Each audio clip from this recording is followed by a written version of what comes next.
It's been 1 week since an overloaded fishing trawler filled with hundreds of migrants sank off the southwest coast of Greece. The vessel left port in Libya and crossed the Mediterranean before becoming disabled. It drifted for hours before capsizing.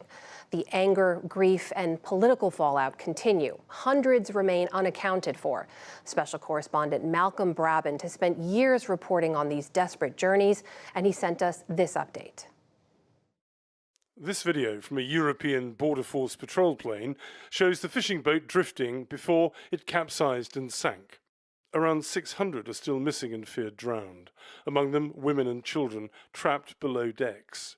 Just over 100 survivors have been rescued, all of them men. I think that the sinking of this relatively small and seriously overloaded fishing vessel and the apparent loss of between 400 and 750 people, this is, I believe, one of the worst over recent years, if not the worst. Gillian Triggs is the UN Refugee Agency's Assistant Secretary General with special responsibility for the protection of those in peril.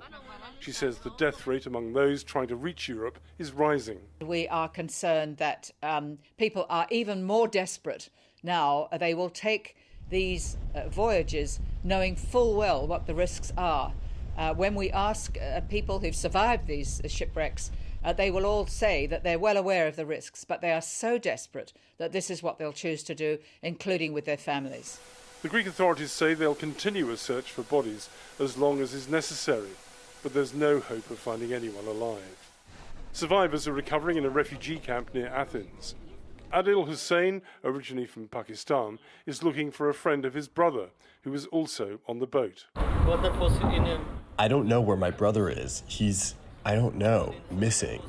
My brother left Libya last Friday, 3 days, and I can't find him. No one will tell me. Hussein last spoke to his brother just after he boarded the vessel in Libya, where migrants are frequently terrorized before embarkation. As soon as he got into the boat, he said only 50 people will fit, and they were putting 750 on board. He said it's 100% sure it'll take in water.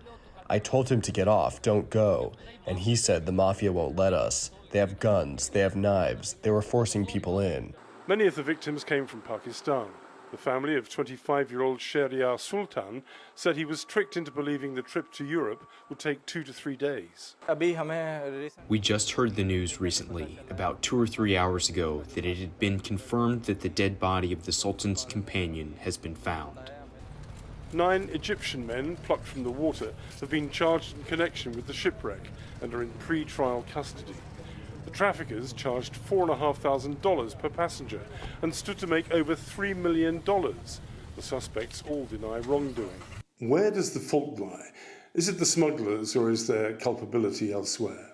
Well, clearly we're concerned about people smugglers, criminal elements, trafficking, and we fully support efforts to manage that element of crime. But accountability rests in so many areas, and we need a joined-up European and North African approach so that we have more reliable search and rescue, more reliable disembarkation, and ultimately redistribution of people in need of international protection.